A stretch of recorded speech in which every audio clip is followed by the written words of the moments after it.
Hoje eu vou falar um pouco sobre filogenética.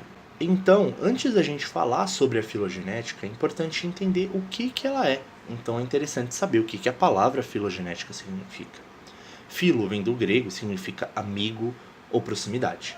E genética é um conceito com o qual nós estamos mais familiarizados. Então, a filogenética ela estuda a proximidade entre diferentes espécies ou diferentes grupos. E essa proximidade ela é definida pela história evolutiva de cada espécie. E para entender melhor essa proximidade e essa história de vida de cada espécie, de cada grupo de espécies, a gente vai fazer diagramas que indicam proximidades entre esses seres vivos. Um exemplo de um diagrama seria esse desenho na imagem, que é um desenho feito pelo Charles Darwin, que está presente no seu livro A Origem das Espécies através da Seleção Natural, e seria a primeira árvore filogenética. Lógico, ela é mais um esboço do que uma árvore genética propriamente falando, mas é muito interessante saber que o Darwin, de certa forma, fez a primeira árvore filogenética, que hoje é tão importante no estudo da evolução. Mas, afinal de contas, o que é a história evolutiva? A história evolutiva é o processo pelos quais os organismos vivos e fósseis, ou seja, os que já foram extintos, é o processo pelos quais todos esses evoluíram. Então, para ilustrar melhor o que seria uma história evolutiva, eu vou fazer aqui uma analogia, tudo bem? Imaginemos que a gente tenha uma menina simpática, que é a Maria, e a Maria, ela tem toda uma história, a história da sua família, né? Hoje a gente conhece a Maria, mas tem toda uma história por trás do surgimento da Maria. Por exemplo, o interessante é que ela tem um irmão, tudo bem? É interessante porque os dois têm algo em comum, que é seu ancestral. O ancestral comum da Maria com o seu irmão é que eles têm o mesmo pai, tudo bem? Então, Maria e o seu irmão, eles têm origem igual, que é o seu pai, que é o seu ancestral comum, tudo bem? Agora, a Maria e sua família têm mais história do que isso. Imaginemos então que a Maria tem o seu irmão e tem um primo também. Lógico, na imagem aqui o irmão e o primo estão bem iguais, mas vamos imaginar que o primo é um pouco diferente, tudo bem? Agora, o que todos eles têm em comum? Eles também têm um ancestral em comum, que no caso não é o pai da Maria e do seu irmão. O ancestral comum da Maria, do seu irmão e do seu primo, em comum é os seus avós, tudo bem? Então você tem Maria e o seu irmão, que tem como ancestral comum o seu pai, e você tem o primo deles, que se a gente for ir voltando na linhagem da Maria, a gente vai ver que ela tem os seus avós, que também dão origem à linhagem que vai dar origem ao seu primo. Então os avós são os ancestrais em comum da Maria e do seu primo, tudo bem? É interessante porque a gente pode simplificar essa história com esse diagrama aqui, em que a gente tem essa linhagem ancestral aqui na base da árvore, que vai se dividir em duas e vai dar origem ao primo, né? Aqui no meio tem o tio, mas eu tô cortando o ancestral, eu não preciso mostrar ele. Eu só mostro que tinha uma linhagem que se dividiu em duas, né? Que seriam o pai e o tio da Maria, e o tio dela deu origem ao primo. Já o pai, ele deu origem a duas novas linhagens, a linhagem do irmão e a linhagem da Maria. Agora que a gente viu um pouco sobre a história da família da Maria, eu posso perguntar para vocês: quem é mais próximo da Maria? É o seu irmão ou o seu primo? Bom, intuitivamente a gente pode pensar que é o irmão. E é verdade, é o irmão. Só que a gente pode analisar isso não simplesmente sabendo que por ele ser irmão, ele é mais próximo, mas a gente pode ver isso analisando a árvore da família da Maria. A gente sabe que a Maria é mais próxima do irmão. Mas por quê? Isso porque o ancestral comum da Maria com seu irmão é seu pai. E o ancestral comum da Maria com seu primo são seus avós. O ancestral comum da Maria com o irmão dela é bem mais recente, falando em tempo, né? É o pai. Enquanto o ancestral dela com o seu primo é muito antigo, né, em relação aos pais. São os seus avós, na verdade. O ancestral é essa parte da linhagem que vem antes, tudo bem? E os parentes são as outras pontas da árvore. Nessa árvore aqui que conta a história da família da Maria, a gente percebe que o ancestral da Maria com o seu irmão são seus pais, e o ancestral da Maria com seu primo são seus avós. E os avós são muito mais antigos. O ancestral da Maria com seu irmão é mais recente. Isso define que eles são mais próximos. É o seu ancestral em comum que é bem mais recente. O exemplo da Maria foi uma analogia para o que a gente tem com espécies. Então, vamos imaginar hoje que a gente tem uma espécie que eu vou chamar de espécie E. E de escola, tudo bem? Só que essa espécie tem toda uma história evolutiva, certo? Vamos então contar essa história para vocês. A gente tinha uma espécie A, e essa espécie sofreu especiação, ou seja, ela se dividiu em duas novas espécies. Ela deu origem à espécie B e à espécie C, tudo bem? A espécie B acabou sofrendo especiação também, acabou se dividindo e dando origem à espécie D e à espécie E. Então, essa é a história evolutiva que deu origem à espécie E que eu contei. Só que, como que a gente pode contar essa história de uma forma mais simplificada do que ficar escrevendo ou falando sobre ela? E também, como é que a gente pode definir quem é mais próximo de quem? A gente pode fazer um diagrama, como esse aqui.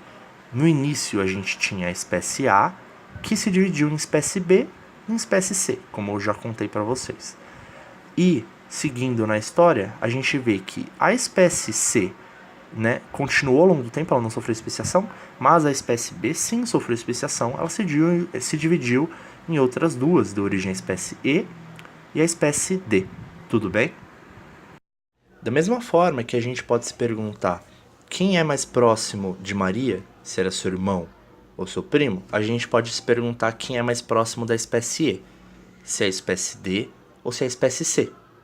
Bom, no caso é a espécie D. Mas por quê? Simplesmente porque o nome da espécie D está mais próxima da espécie E? Não.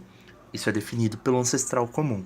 Da mesma forma que o irmão era mais próximo da Maria, porque o ancestral comum deles eram os seus pais, que eram bem mais recentes, a gente pode ver que o ancestral de E com D é a espécie B, né? E o ancestral comum da espécie E com a espécie C é o ancestral que é a espécie A, que está lá na base da árvore, ou seja, ele é bem mais antigo. Quanto mais próximo da base da árvore, mais antigo. Como a espécie B está mais acima, ela é mais recente, e ela que dá origem à espécie E e à espécie D. Portanto, a espécie E e a espécie D são mais próximas.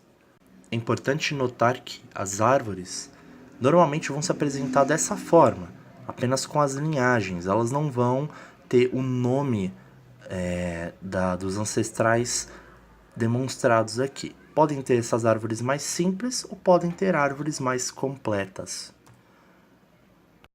A gente pode ter um outro exemplo, como o da ordem carnívora, né? A ordem tem um ancestral carnívoro e esse ancestral se dividiu em 3 grupos. E esses 3 grupos se dividiram ainda mais, dando origem a espécies diferentes que vão pertencer à ordem carnívora. Agora, simplesmente falando, não fica fácil de visualizar. Eu posso simplificar essa história mostrando para vocês que o ancestral, né, do grupo da ordem carnívora se dividiu em 3 grupos, que são os Felidae, os Mustelidae e os Canidae, e esses grupos cada um se dividiu cada vez mais em espécies diferentes. E essa é a história evolutiva da ordem carnívora. Esse outro exemplo aqui mostra uma árvore que conta a história evolutiva dos elefantes. Hoje a gente tem 2 espécies de elefantes, o elefante africano e o elefante indiano. Essa árvore aqui ela é muito completa, porque ela mostra aqui em cima os períodos, né, pelo qual essa linhagem passou: Eoceno, Oligoceno, Mioceno, Plioceno e Pleistoceno. E hoje, aqui embaixo a gente tem os períodos divididos em anos, né? E a gente vê que o ancestral deles, que é o Paleomastodonte, se dividiu em diversas linhagens, né, que deram origem ao elefante indiano e africano, mas também deram origem, por exemplo, ao mastodonte e ao mamute, né? E que eles, infelizmente, não chegaram aos dias atuais. Você vê que a linhagem deles se encerra antes de chegar nos dias atuais. Mas essa é uma árvore aqui bem completa, um exemplo bem bonitinho. Na maioria dos casos, as árvores não se apresentam assim nas questões. Sabendo que as árvores contam a história evolutiva de um grupo, fica muito mais fácil ler elas. Então, é importante saber que a árvore tem um início que é sempre a sua base, e é lá que está o ancestral comum de todas as espécies. Nessa árvore, em exemplo, a gente tem um ancestral aqui na base. Você percebe que ele é o ancestral de 1, de 2, de 3, de 4. É um ancestral de todo mundo, tudo bem? E o fim da árvore, ou seja, seus ramos, mostram as espécies descendentes. São as espécies que você tem hoje, que são as espécies aparentadas. É importante também ter noção de que a gente pode ter as árvores em diferentes orientações. Então ela pode estar nesse sentido aqui, indo de baixo para cima, mas ela pode ir da esquerda para a direita, ainda da direita para a esquerda e daí de cima para baixo. O importante é saber que a gente sempre começa pela sua raiz, pela sua base, e a gente vai seguindo as linhagens até a ponta, né? Até suas pontas, até os ramos que mostram as espécies atuais. Tudo bem? A gente tem aqui um outro exemplo, que é essa árvore que mostra a história dos antropóides, que são esses primatas aqui. Então as espécies que a gente tem hoje são os símios do Novo Mundo e do Velho Mundo, o gibão, o orangotango, o gorila, o chimpanzé e o homem. Todas essas espécies de primatas são aparentadas. O ancestral comum mais antigo de todos eles está aqui na base da árvore, que provavelmente foram mamíferos insetívoros, né? E você vê que essa árvore aqui tem uma escala de tempo aqui do lado, então ele existe provavelmente há 50 milhões de anos atrás. Essa linhagem se dividiu em dois grupos, um deles deu origem aos símios do Novo Mundo, a outra linhagem continuou, e ela se dividiu de novo, deu origem aos símios do Velho Mundo e deu origem ao Dryopithecus. O Dryopithecus se dividiu em duas linhagens, e uma delas deu origem ao gibão. A outra se dividiu novamente, deu origem ao orangotango, e uma outra linhagem persistiu, que depois se dividiu, dando origem ao gorila, e essa outra linhagem aqui se dividiu novamente, dando origem ao chimpanzé, e a outra linhagem, resultado dessa divisão, deu origem ao Australopithecus, que depois veio dar origem ao Homo sapiens, ao homem, tudo bem? Tem alguns conceitos que são muito importantes da gente saber. Primeiro, o conceito de anagênese, que seria o acúmulo de novidades evolutivas em uma linhagem. Você pode ver que, no exemplo, a gente tem uma linhagem de uma espécie de borboleta que foi se modificando ao longo do tempo, né, e ficando cada vez mais clara, dando origem à borboleta atual, que é branca. Então, é apenas o acúmulo de mudanças numa linhagem, numa espécie. A cladogênese já é diferente. Clado significa grupo e gênese é a origem. Então é a origem de um novo grupo. É quando uma linhagem se divide em duas, quando uma linhagem se separa em duas. Como no exemplo da imagem, a gente tem um ancestral que dá origem a duas novas espécies, né? Então isso é uma cladogênese. Na árvore seria quando uma linhagem se divide em duas.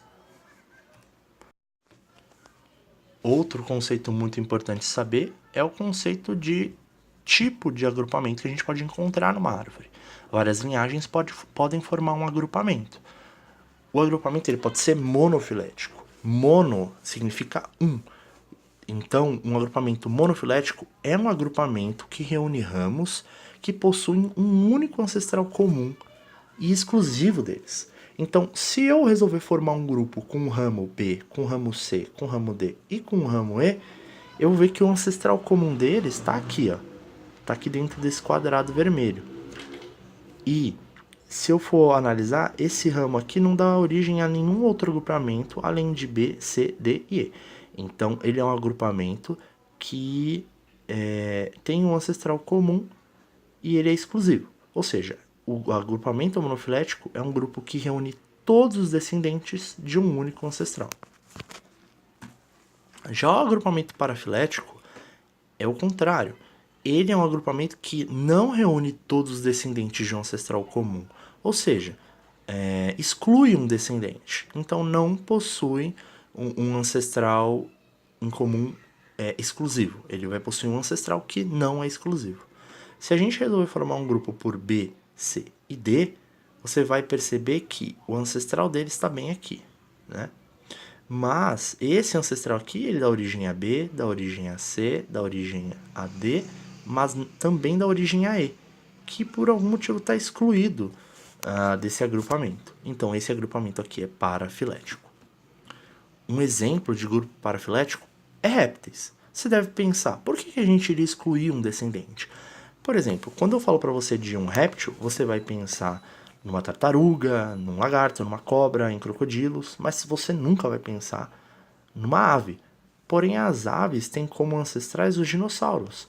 Então, elas são répteis, na verdade, embora a gente não inclua eles nos grupos. Quando a gente estuda répteis, a gente não inclui aves, certo? Embora aves tenham um ancestral comum com todos os répteis. Então, ela é um descendente excluído desse grupo. Quando eu falo de répteis, eu falo de todos esses caras, menos das aves. Então, répteis vai formar um grupo parafilético. O interessante é pensar que se a gente fosse reunindo várias árvores de todos os grupos, a gente ia chegar no momento em que a gente ia ter algo parecido com isso aqui. O que a gente pode chamar de árvore da vida, que mostra a história evolutiva de toda a vida na Terra e que remete a um único ancestral comum que vai estar aqui no centro da árvore. Afinal de contas, todas as espécies na Terra são descendentes de um único ancestral comum.